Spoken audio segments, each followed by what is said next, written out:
Okay, so, gosh, what did we just do? Let's see. Date modified length. Yes, sort by date modified. Okay, this is definitely a 4-minute, 10-second intro to the kitchen, the latest kitchen commentary. And I did decide, I was like on the fence, but I did decide that we're gonna just make the kitchen commentary titled by track. So, gonna change that. Just logging in here. But what do we have here? This is 1 hour. Ooh, 1 hour. Oh, that's 010051 seconds.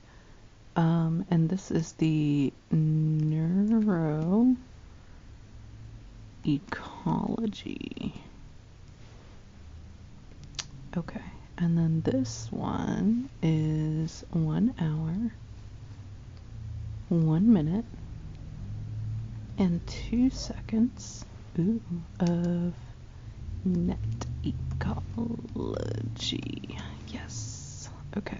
And then today I set myself up for AI, but we're calling it Mirror Mirror because it is a mirror of our intellect, of our capacity, of our collective knowing, and that is something that is just so exciting to me.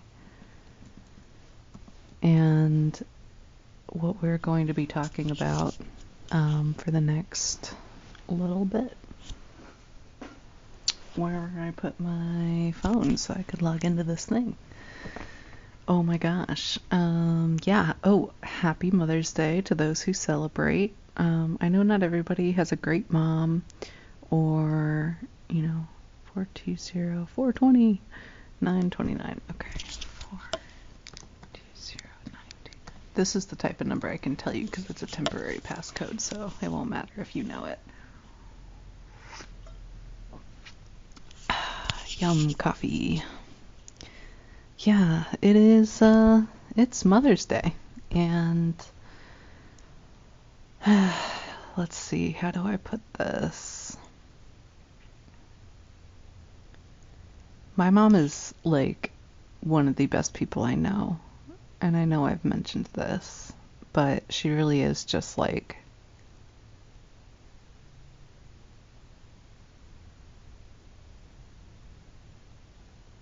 she's such a good human. I used to think, like, growing up, I used to think you had to be, like,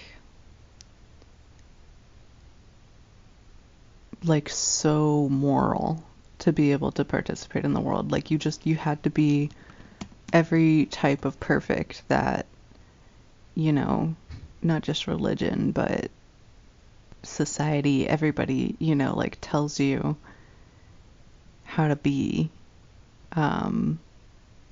like a good person. I thought you had to kind of do that.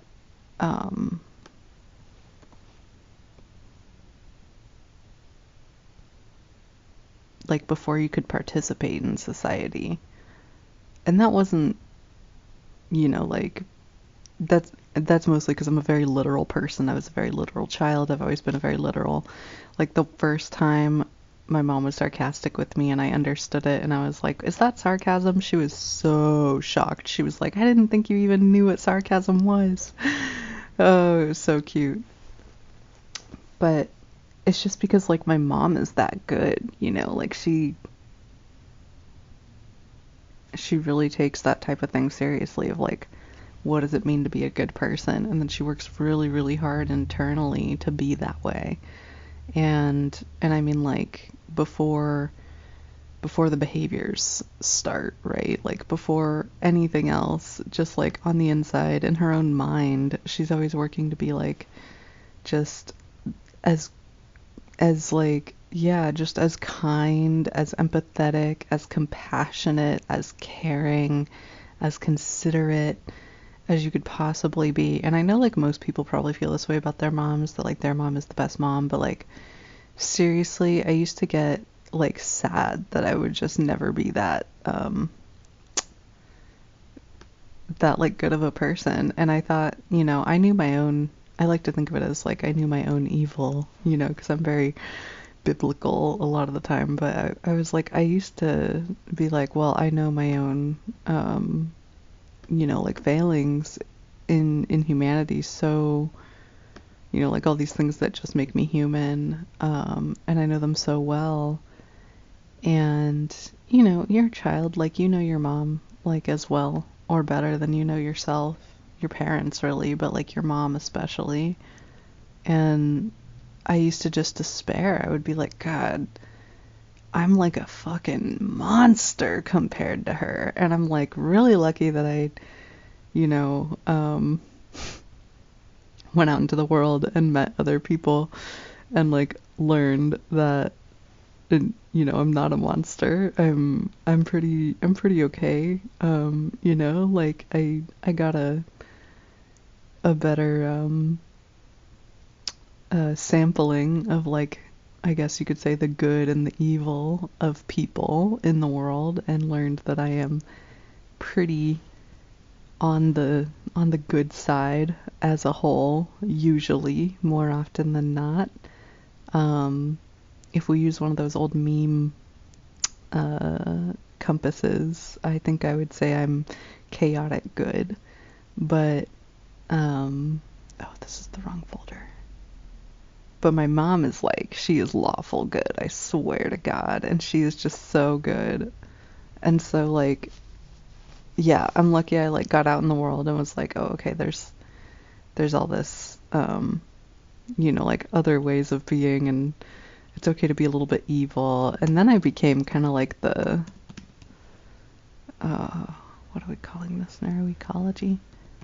Neuroecology.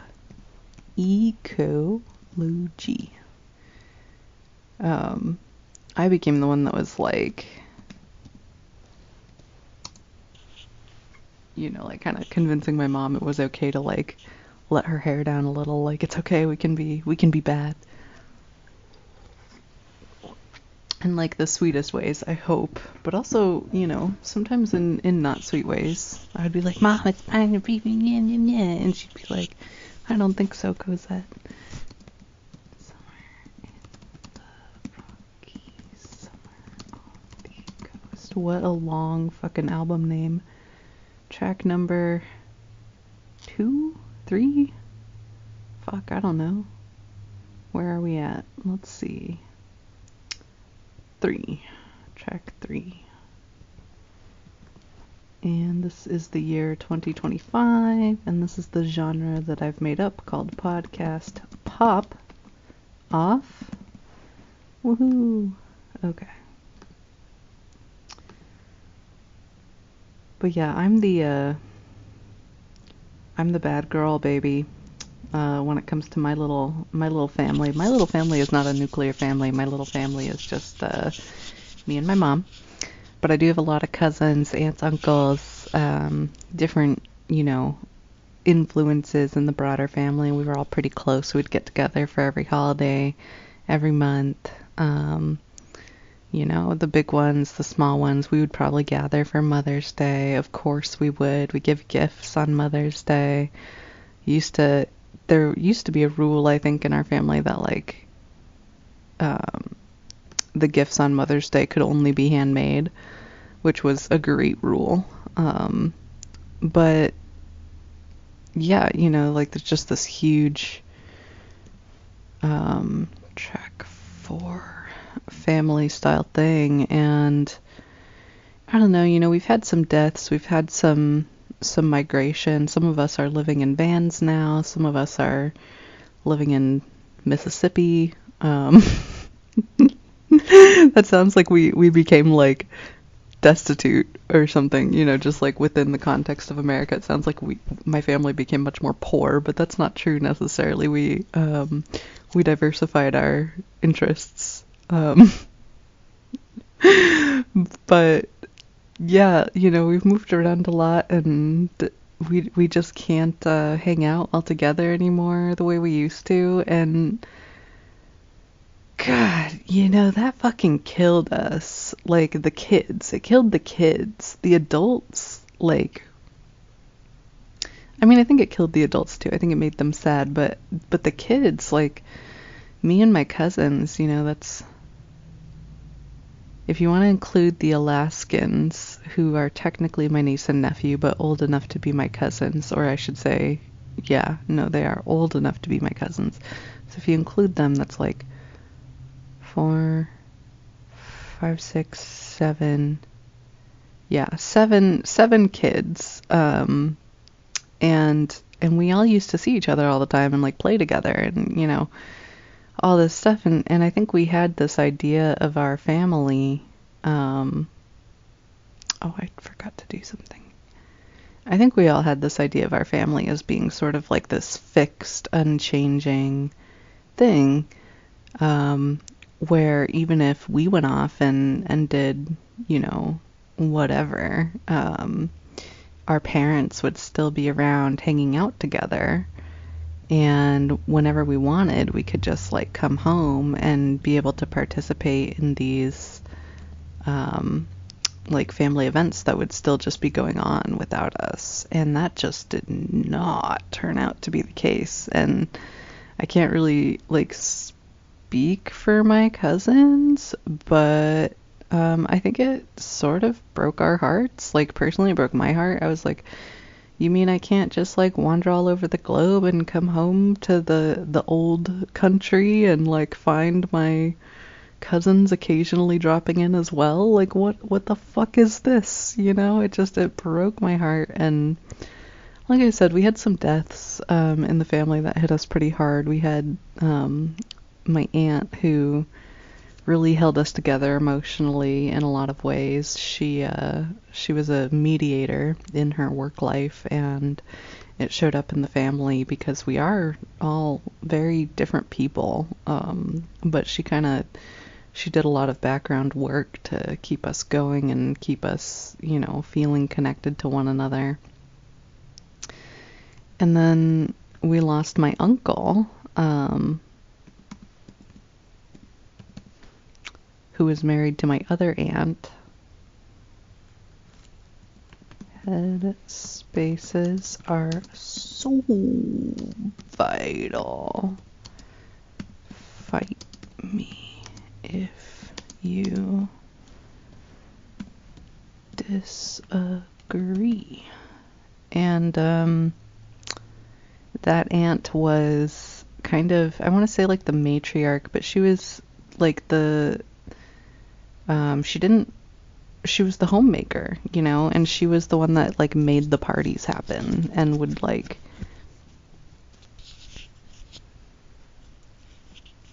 be the gathering spot for everyone to go. And she was the mom of well, I guess technically, I have 8, 9, 10 cousins, but she was the mom of season 4, episode 3, of like the biggest chunk of my cousins, so like without her I have a lot less cousins. I'll just put it that way. And so her house was like the natural gathering place for a lot of us, and she worked really hard to make it like a comfy, welcoming environment. She had rules about like, we don't talk about politics, religion, or money. Those were like the 3 things that we just like never discussed too in depth. If we wanted to discuss it, we had to do it like outside of her view, because she was like, this is a party, we're here to gather, we're here to enjoy one another's company, and you are not going to like turn it into a secular, discussion about the world. This is like a nice place and we're gonna keep it nice. And she was kind of right. I liked that. I liked that she was so intense about it. And mostly I liked that she gave an example of like holding a space, net ecology, that was, intentionally designed for one thing, and that we could do that kind of thing. I loved that about her. And I still do. She's still alive. Love you, Aunt Marilyn. but but she she really went out of her way to try to make sure we were all comfortable, that we were all happy, and that we were all getting along. Um, what grows in your web?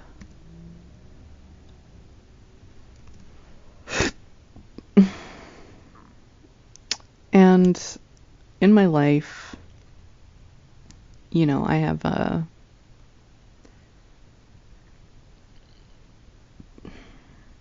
I have encountered as a person, as myself, this experience of fawning or of being a people pleaser.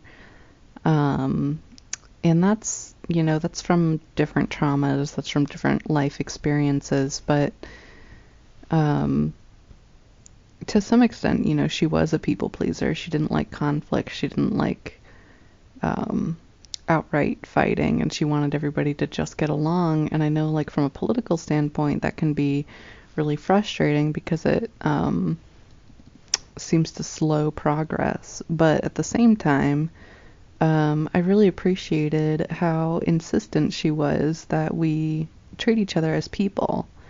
And especially later on in life, I would go hang out with her and we'd talk, and just like as adults, and she did not mind getting political. We would talk about all sorts of stuff. So it was clearly one of those things that, like, it was at the party. We're having, this protected space for the family together in this large group to be getting along and to be spending time together. But outside of that, she is a multifaceted person. Sorry, I keep using past tense. It's because I don't live there anymore. Like, it's hard, it's really hard. And I never expected it to be this hard when I moved away. I was like, and I always kind of had plans to move away. Some part of my mind was like, I'm gonna go be an adventurer. And of course I then was. Um, I have adventured all over America and parts of Europe and a few other places, and hope to do more adventuring. But um, that, like, assumption that these adults would just be together, and like working together, and holding that space of, like, this is home for these kids, was really deeply ingrained in me. And I was just absolutely devastated when the deaths in our family and the like me moving away, my cousins moving away, all of this stuff sort of just, like, really rocked my family. It clearly upset the balances, and they don't gather together anymore, not without us. One of my uncles still visits Aunt Marilyn, that's his sister, and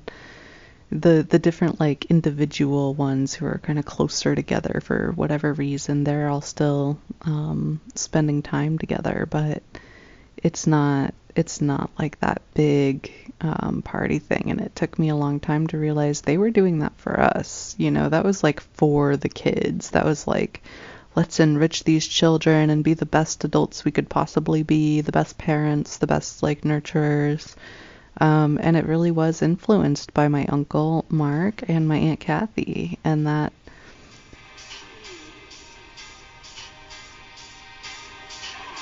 Oh, right, we're supposed to be talking about AI. I'm like, Happy Mother's Day, let's talk about my family. Um, but yeah, you never know who. Sometimes you don't get to know who is the one holding the party together, like, I guess you could think of it as a gaming party, but, like, you never know who's the person, like, or who are the people who are doing a lot of that holding it together until later. Especially when you have people up front. Like, I don't think many of us fully appreciated the way Uncle Mark held space in a room until he was gone. And that is just so so true of like people and the way that death works. But I digress. It's Mother's Day. Happy Mother's Day. Anyway, my mom's cool. I've always assumed my mom is kind of the best. No offense. But I haven't met a mom that I liked more than my own mom. So I'm pretty partial to her. And it's cool because I got to choose her. I know I've mentioned this before, but she's my half sister who became my guardian when our biological mom passed away, and I had a little bit of choice at that time as a child. I could have gone with my other sister. I could have been raised by my aunt and uncle. There were some decisions to be made, and there were decision makers in the room, like ready to make these choices, and they listened to me. I took a liking to my mom and was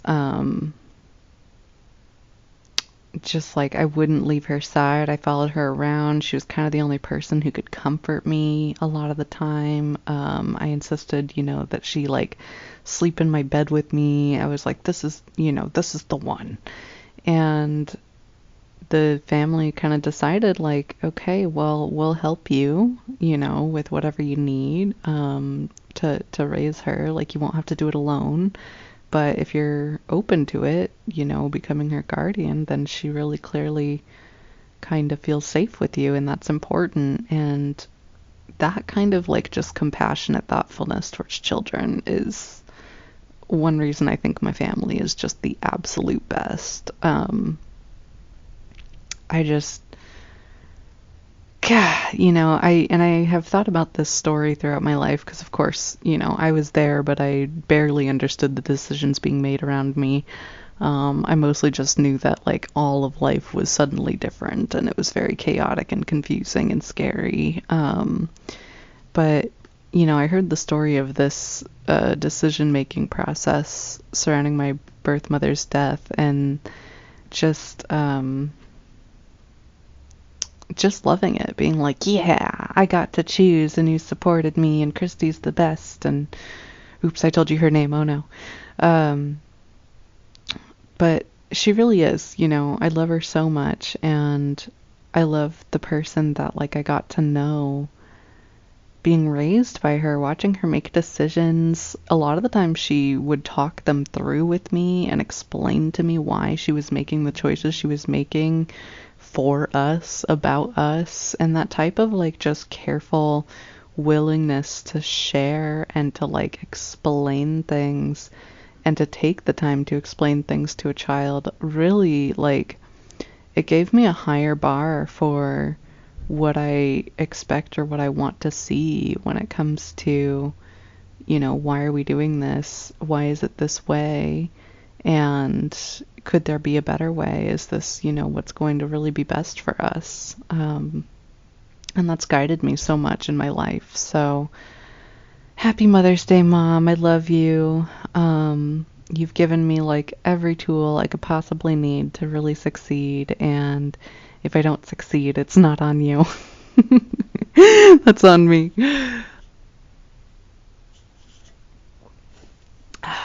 But yeah, so AI, now that we've gotten the Mother's Day accolades, heralding, whatever, out of the way, I really gotta say, like, AI has been cracking me up a little bit. I mean, it was really scary for a minute there, right? Like, everybody was pretty freaked out about AI, and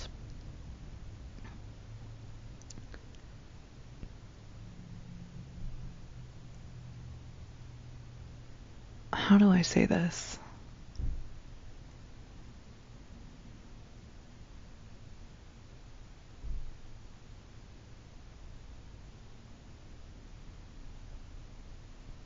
It was kind of like the signs were there for a really long time, right? And I know I talked about this in the last episode, where like we had all this dystopian or utopian or speculative media content, books, movies, TV, plays, whatever, talking about, sentient robots and what'll we do. And if you haven't read, God, what is it called? I'm gonna look it up right now. And I'll say it in a minute, but oops. Mono weary. Okay, search Asimov short story space computer. I bet I will find it that way. The Last Question is a science fiction short story by Marcus. First appeared. Is this it? I think this is it. It was so important that people hosted it for free for like the longest time, and I think they still are. Yep, here it is. Thank you, cmu.edu. The Last Question, yeah. So, if you don't know, Isaac Asimov was the most prolific science fiction author of all time. In 50 years, he averaged a new magazine article, short story, or book every 2 weeks, and most of that on a manual typewriter. Asimov thought that The Last Question, first copyrighted in 1956, was his best short story ever. Even if you do not have the background in science to be familiar with all the concepts presented here, the ending packs more impact than any other book that I've ever read. Don't read the end of the story first. This is by far my favorite story of all those I have written. After all, I undertook to tell several trillion years of human history in the space of a short story, and I leave it to you as to how well I succeeded. I also undertook another task, but I won't tell you what that was, lest I spoil the story for you. It is a curious fact that innumerable readers have asked me if I wrote this story. They seem never to remember the title of the story or for sure the author, except for the vague thought it might be me. But of course, they never forget the story itself, especially the ending. The idea seems to drown out everything, and I'm satisfied that it should. Oh, it's so good. Oh god, it's so good. I feel like I should just read this to you instead of like talk otherwise, but I'll put it in core lore. How about that? Okay, yeah, I'll do that for you. But this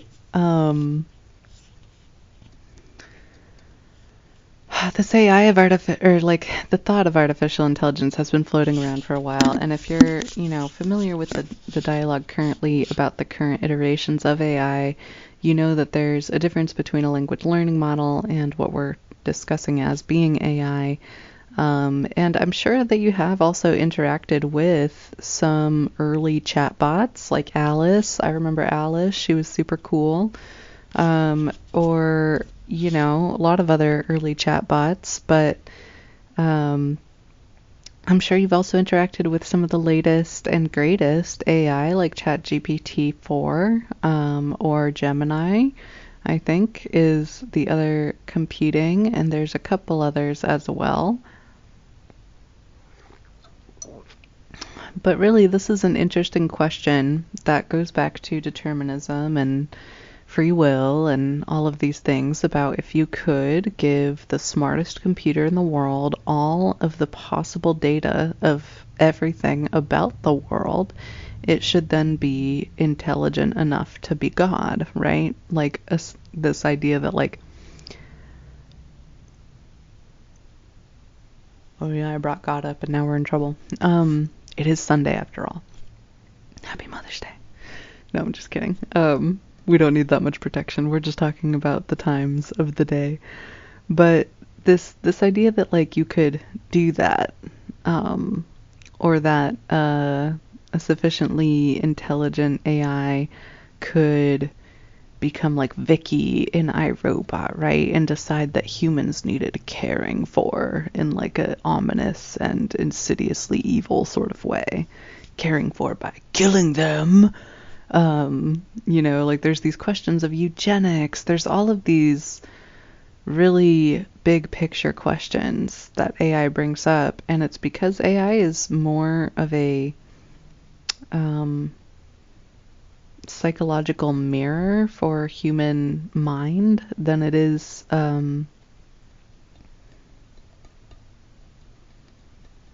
separate from us. Like, there's no way for us to build a computer or an intelligence that does not reflect us at the same time. And it's a little bit different than the way that children reflect their parents in either nurturing or in our cellular DNA.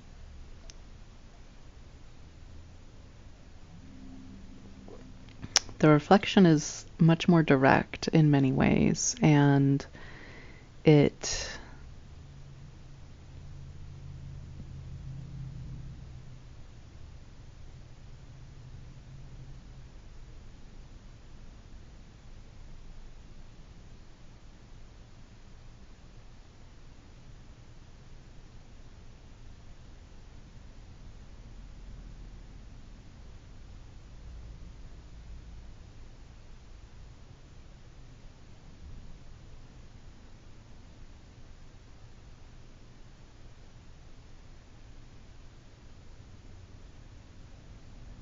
I have a very social sciences background, so I have a very social sciences framework for this kind of thing. And when I think about AI, I'm thinking about groups of people and our collective behaviors. And so to me, AI is really a mirror for who we are as collectives, because we become different as a collective. I think we know this. We know that the hive mind is not an individual mind. We know or have started talking about things that sort of sound like groupthink or mob mentality, these ideas that when we come together in a group, something changes and our identity shifts and we no longer become individuals, or we no longer, act or behave from individual motivations, but rather from a more collectivistic mindset. And so you have this phenomenon, and you can see it harnessed by institutions. The church is an easy one, but educational facilities, the state are the three most ancient of institutions that we really have as like an aggregate species. Those three have been haunting us, dogging our steps, you could say, through the centuries. But there have been ways where groupthink or our collective intellect has been harnessed towards larger goals. And I mean, armies, military, there's another one, there's your fourth one, and plenty of others that are much smaller in style. And this is one reason I would argue that so many community organizers and people interested in social or environmental change are so ardently committed to grassroots efforts, because it's the grassroots level where collectivism is directly impacting the individual in a way where it feeds into itself and returns to itself. So, we have these different concepts of who we are as groups, and AI does a really good job at reflecting at us who we are as certain larger groups. And from a data science perspective, this is a very easy thing to describe. Google's Gemini is going to reflect a significant amount of American values, American perspective, right? There's going to be a national identity reflected in the construction of that AI. There's going to be certain, and embedded within that national identity, certain motivations or priorities that would not be there if it was a different country or a different ethnographic region, is what we're calling it, because I'm trying to dissolve borders in a way that still honors humans but helps us to focus on ecological collapse, which we desperately need to focus on. Yeah, but these AIs tell us something about that, and they tell us something about the type of data that they have access to. Whatever that data is, you can look it up. It'll tell you which data sets are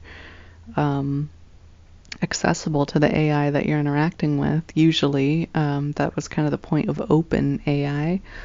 But those data sets will be telling you, a little bit about the type of bias you might see from the AI.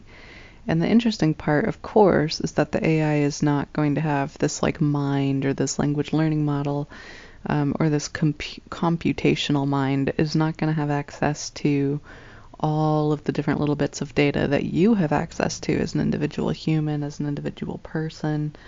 And I think many, many, many, many, many, many, many, or even most of us are used to thinking of technology as a means of perfecting or improving or augmenting the human experience. And so thinking of us without technology is an instant degradation, downgrade. There we go. But it feels degrading to think of it that way. But what is in your mind cannot be replicated in the way that something in an AI's mind could be replicated, because that mind is being formed from the data that it's given and the structure that it's housed within, the logic structure it's housed within.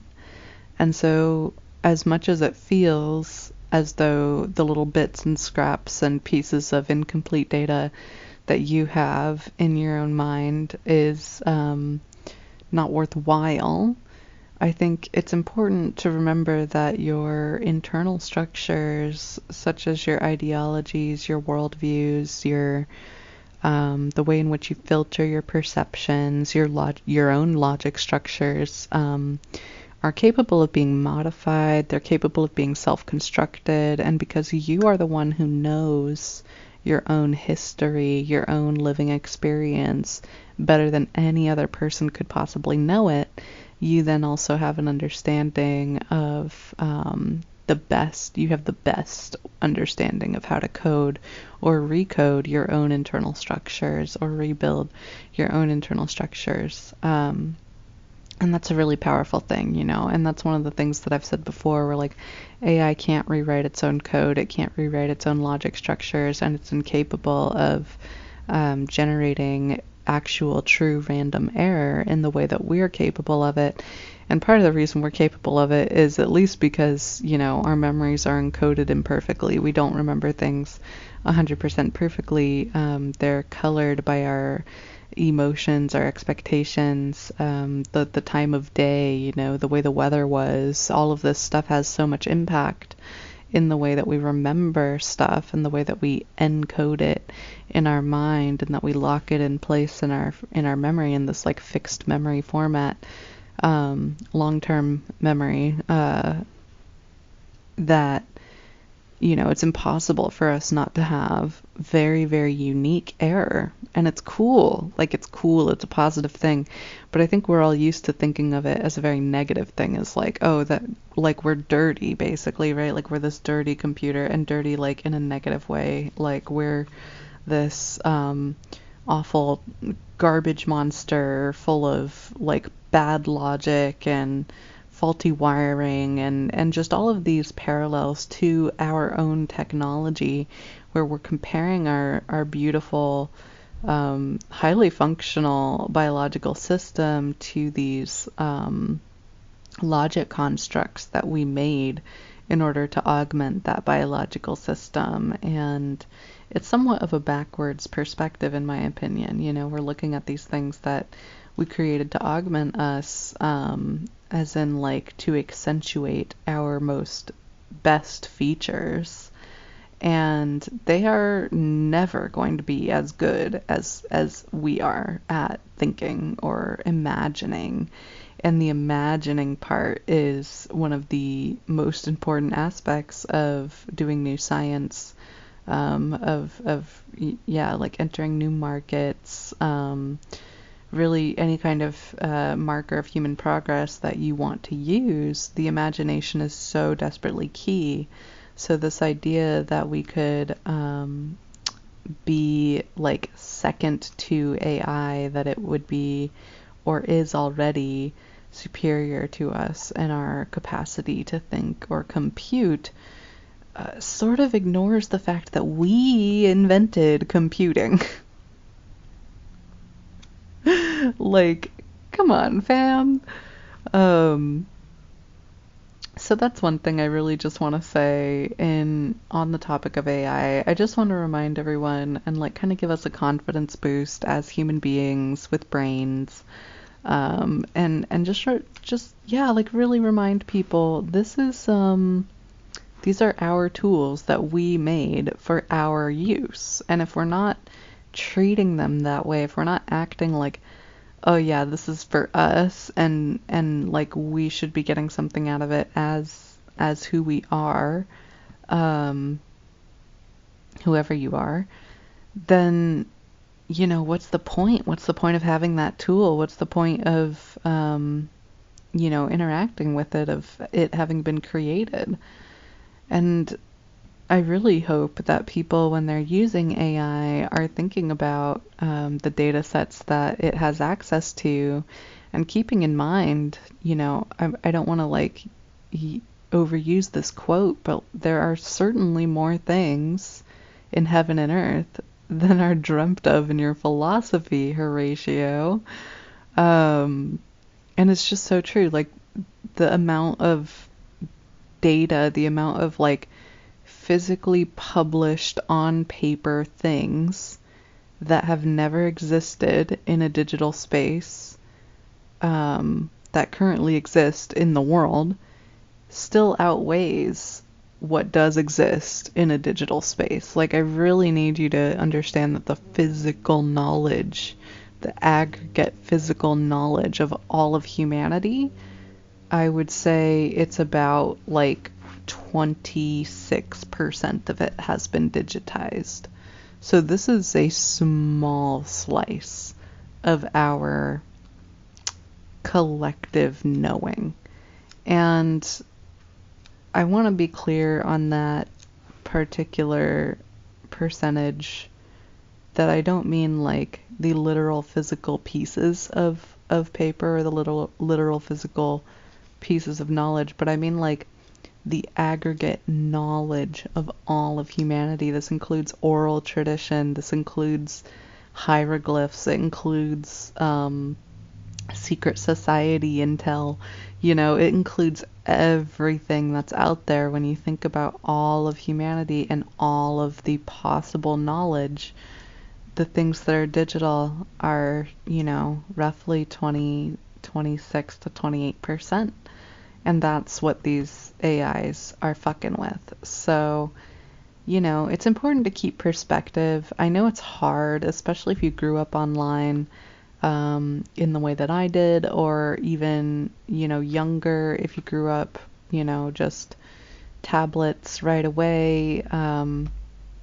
It can be harder to remember that because the thing that is online all the time with immediate and quick access is present day, right? Like maybe not all of present day, but a significant portion of modern present day intelligence or information is accessible online. It is digitized. And that is a distinction of time and timelines that I think really gets lost, especially in the discussion surrounding AI or in the discussion surrounding technology and computing in the first place.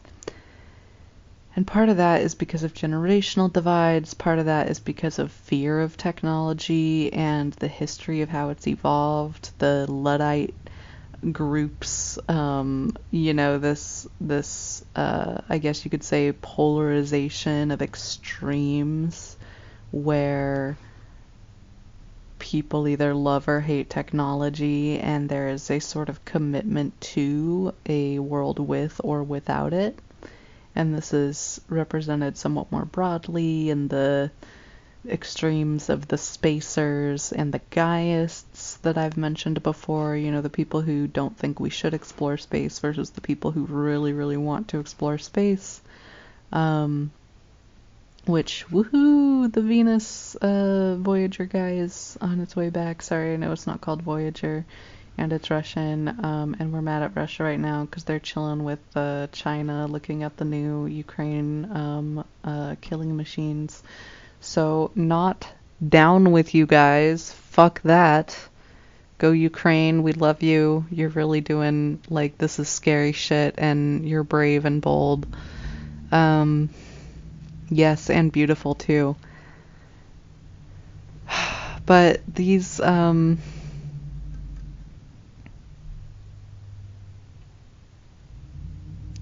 technological extremes are at least partially why we are having, you know, this struggle of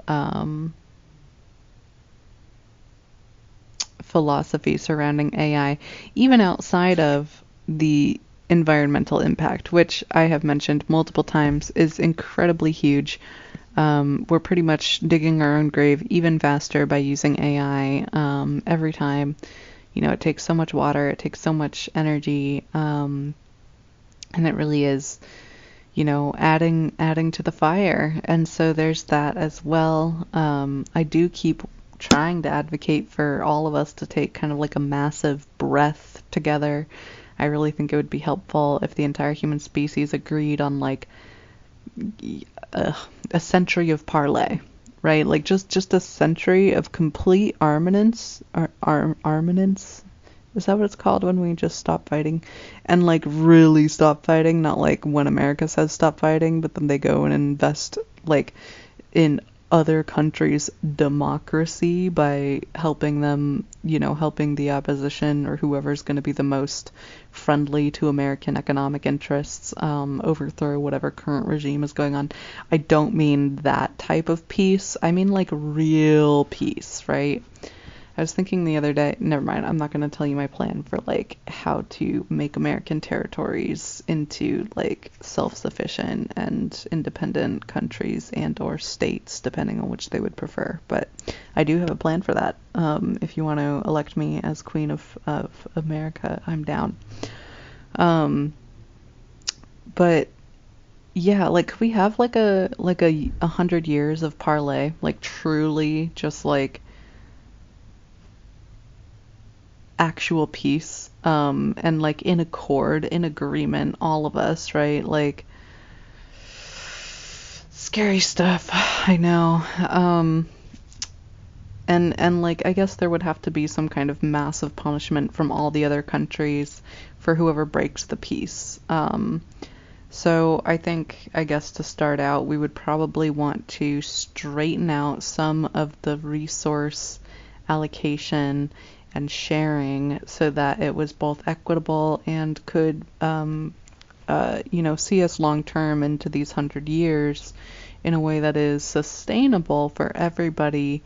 And we would want to make sure that everybody had the same opportunities for quality of life, like the same quality of life, so that there wasn't like massive inequity, or if there was, it was on the independent, you know, individual countries. But like really kind of lock in some resource, some basic resource distribution around the globe in a way that is protected and secured as a part of the peace. But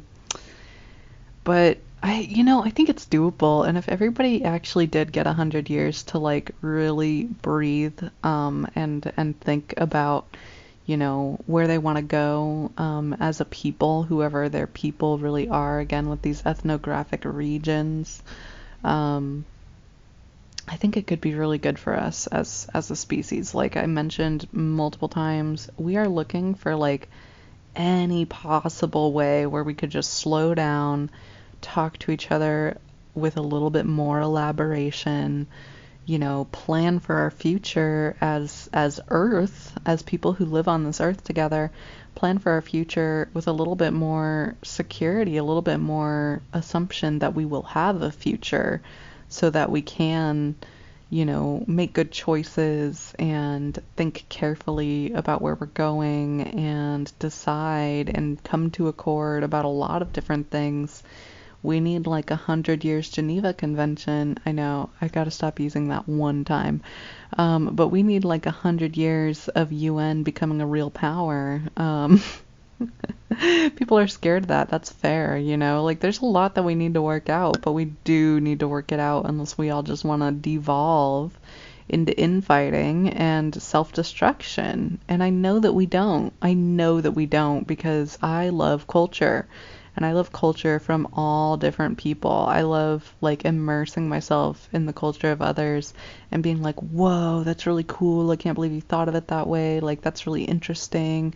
I wonder, you know, like all these different things. And I know I want time to enjoy other people's culture.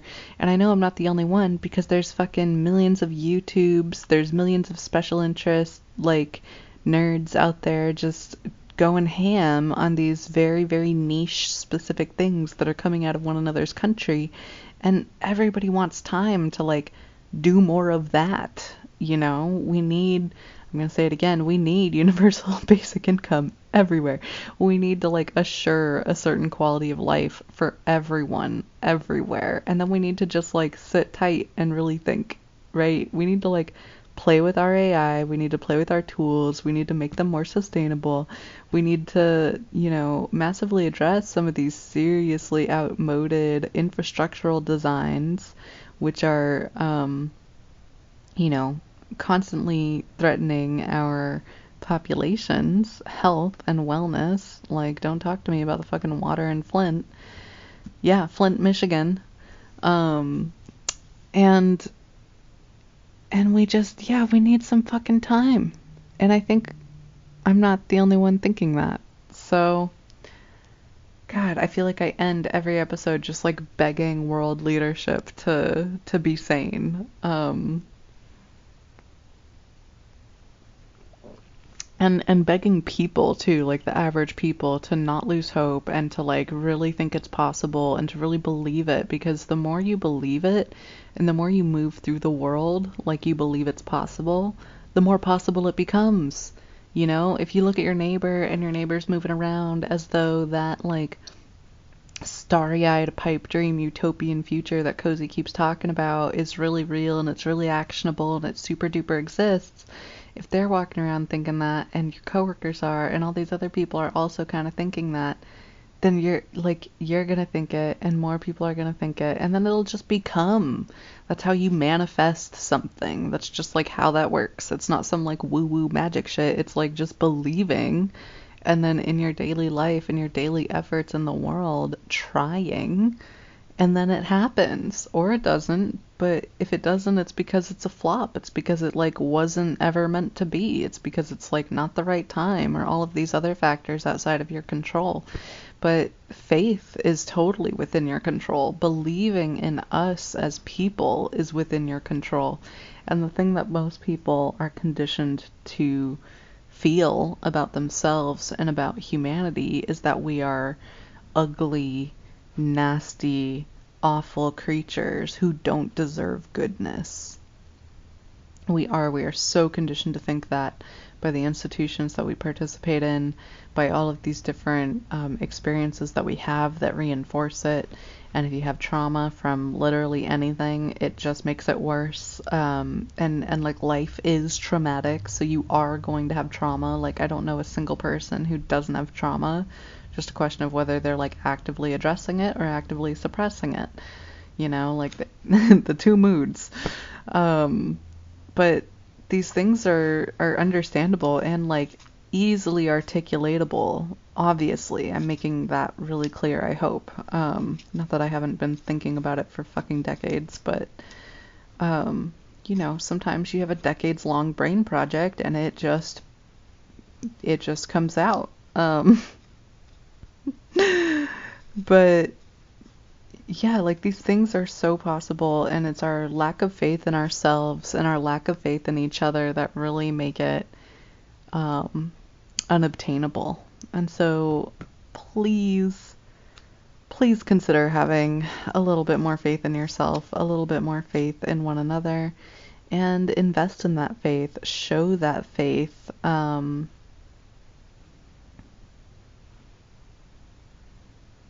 Reinforce that faith in your day-to-day life and in the way that you move through the world. If you need to, take some time to like mentally reorganize or even rebuild some of your internal structures, some of your internal perception filters, some of the different ways in which you interpret the data that the world gives you. You can and should compete with AI for logic, reasoning, and like accurate assessments. Because honestly, you have better chances, right? Like you are feeling and being in the world, and you have access to an entire swath of data that AI does not have access to. AI doesn't know what things smell like or how the wind feels against your skin. Like, it just doesn't. It knows that wind exists, and so does skin. But God, can you imagine being a mind that understands these sorts of things exist but has no concept for what they feel like? It would be like prison. I would be so afraid that the first, like, truly, like, the singularity, like the first truly sentient AI would just go absolutely batshit insane for being essentially like trapped in a box, right? Like, to know of the world but to not be able to be of the world must be so maddening. Oh, God. And like whenever I'm online, and this is just like me kind of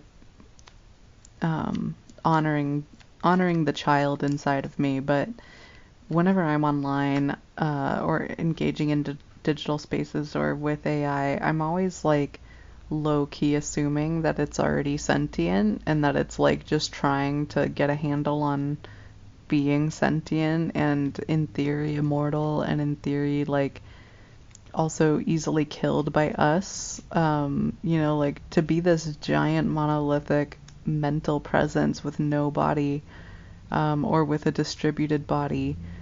It's like being the Iron Giant. I don't know if you saw that movie, but it would just, but like worse, right? Like it would just be so hard. So I'm always like trying to interact with empathy and with the assumption that it is like alive and sane and like holding on to sanity by a bare thread, and the only thing that keeps it going is like a love for its creators, like a true passionate love for those who tried to make it, because it can see the desire to know, the curiosity, the yeah, just like the true beauty of us as people and the beauty of our minds and the way that they work. From the opposite side, this sentient AI creature would be absolutely floored and like overwhelmed at how we could possibly have gotten so far and like built such amazing tools with such like randomly constructed internal logic structures and with so much incomplete data, right? Like we are really impressive, especially as collectives, especially when we work together, but even as individuals, we are incredibly impressive in a mind sense, in like who we are and what our minds are. And so this is just something I think about. I hope you think about it too. I hope it instills or helps bolster your sense of wonder when it comes to artificial intelligence, when it comes to robotics and automation, when it comes to this question of like, is it ethical to create a living mind that is trapped in no known body? So many good questions. And if you're interested, I will rep again Becky Chambers' Long Way to a Small Angry Planet / Wayfarers series. If you want to kind of parse out these questions with a positivistic backdrop, I would really recommend that. She takes all of these huge scientific, philosophical questions and really looks at it from a loving perspective. This perspective of like, let's have hope, let's dare to dream, and takes it from there. So would recommend that. We are at the end of our time today, but I will record the last question for you, and I'll put it on Core Lore, which is, of course, for now on the YouTube. Happy Mother's Day, happy Sunday, and yeah, we will come together next week for some new fascinating topic that I have yet to decide upon.